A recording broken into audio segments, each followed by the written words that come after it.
नमस्कार। आज के व्याख्यान में हम विद्यापति की पदावली के विषय में जानकारी प्राप्त करेंगे और साथ ही साथ हम ये भी जानने का प्रयास करेंगे कि व्याख्या कैसे की जाती है और किन किन चरणों का उसमें ध्यान रखा जाता है। तो प्रथम चरण है संदर्भ।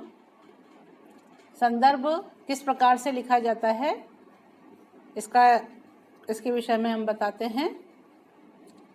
इस पद को जैसे विद्यापति हैं और उनकी पदावली है तो इसको हम इस प्रकार से लिखेंगे।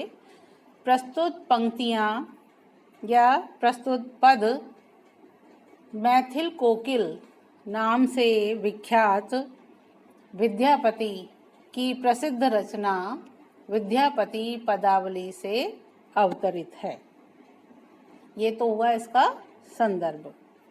और प्रसंग जब हम लिखेंगे तो उसमें प्रसंग में लिखेंगे कि राधा की सखी या जिसे हम दूती भी कह सकते हैं, वो दूती राधा से श्री कृष्ण की विरह दशा का वर्णन करती है और राधा से मान छोड़ने और कृष्ण से मिलने का आग्रह करती है। तो उसी संदर्भ में जो राधा की सखी है वो राधा से कहती है, विरह व्याकुल। अब हम व्याख्या कर रहे हैं। अभी तो हमने प्रसंग संदर्भ प्रसंग देखा था, अब हम व्याख्या कर रहे हैं। तो सखी जो है राधा की, वो राधा से कहती है, विरह व्याकुल बकुल तरुतर पेखल नंद कुमार रे। विरह से व्याकुल मौल श्री के वृक्ष के नीचे नंद के कुमार अर्थात कृष्ण को मैंने व्याकुल होते हुए देखा है। मौल श्री का जो वृक्ष है उस वृक्ष के नीचे नंद के कुमार अर्थात कृष्ण को मैंने विरह से व्याकुल होते हुए देखा है।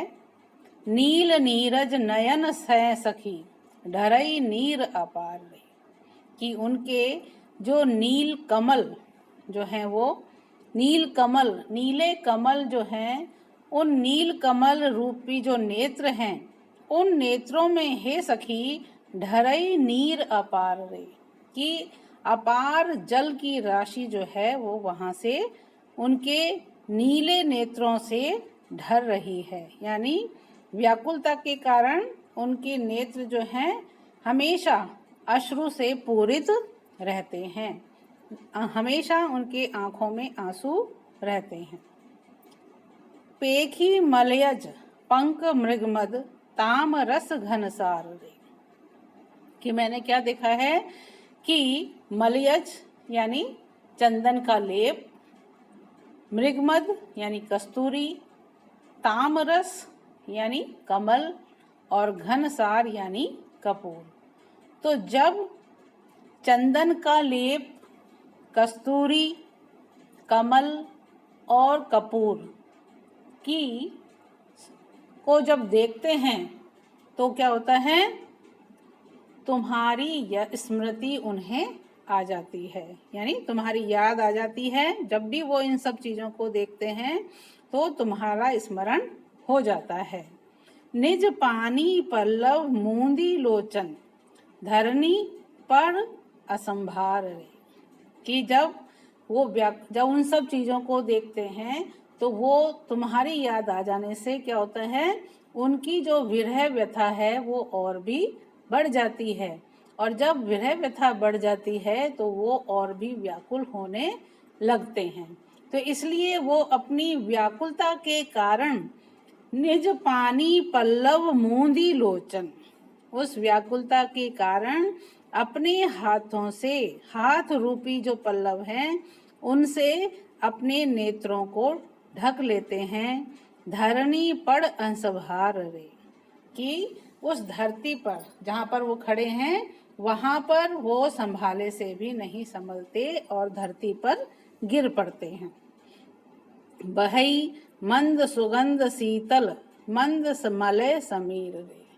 कि जब मंद मलय समीर जो है धीरे धीरे सुगंधित वायु, शीतलता प्रदान करती हुई वायु जब बहती है तो क्या होता है, तो उन्हें ऐसा प्रतीत होता है जनी प्रलय कालक प्रबल पावक दहई सून शरीर रे, कि ऐसा लगता है मानो प्रलय कालिक जो प्रबल पावक है वो क्या कर रही है, दहई यानी जला रही है। किसको? सून शरीर रे, जो शून्य शरीर है उसको जलाने का कार्य कर रही है। यानी उनकी जो विरह की व्याकुलता है उस विरह की व्याकुलता को और भी बढ़ाने का कार्य कर रही है।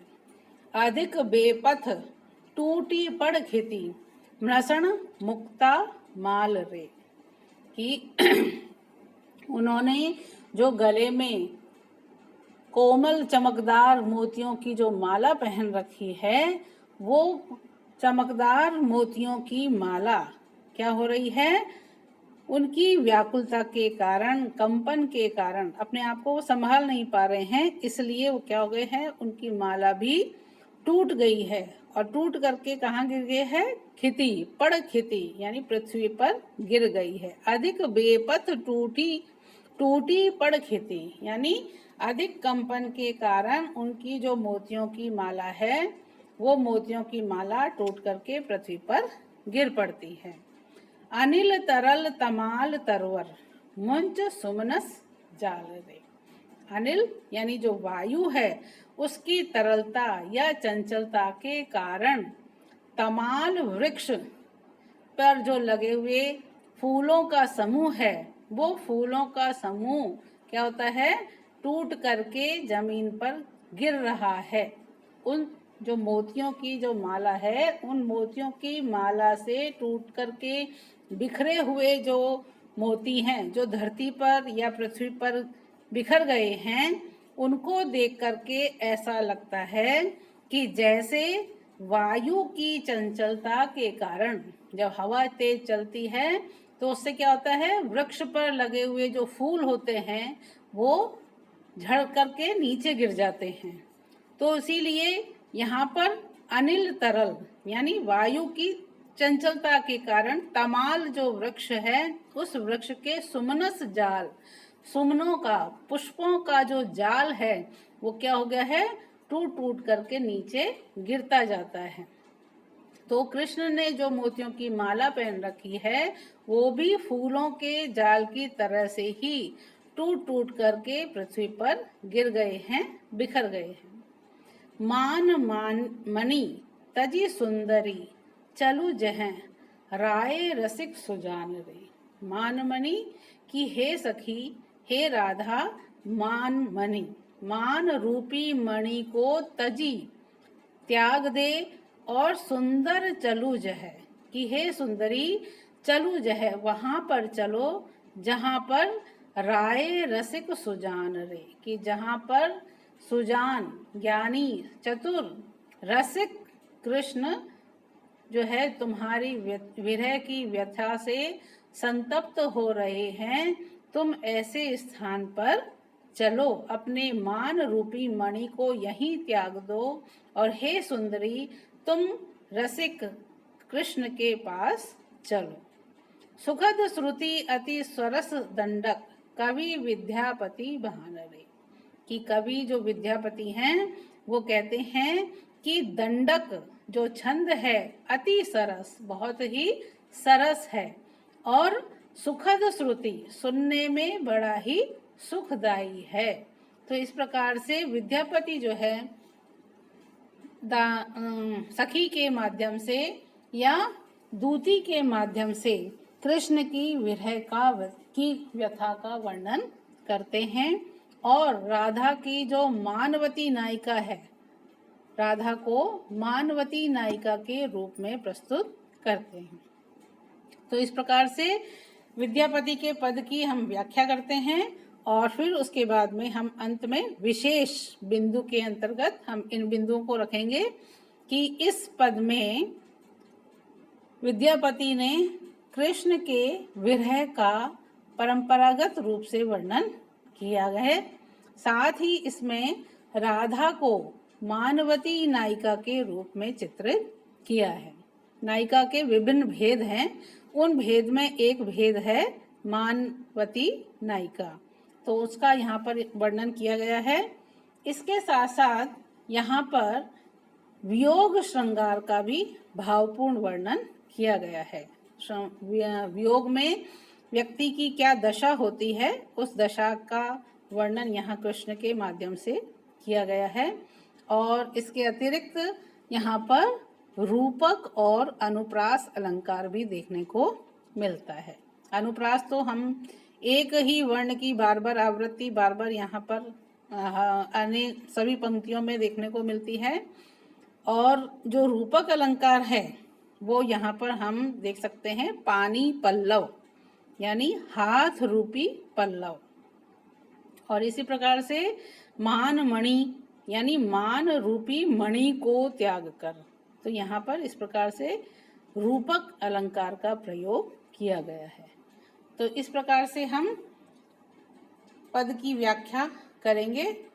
तो इन विभिन्न बिंदुओं का ध्यान रखते हुए पूरी व्याख्या को समाप्त करने का प्रयास करेंगे।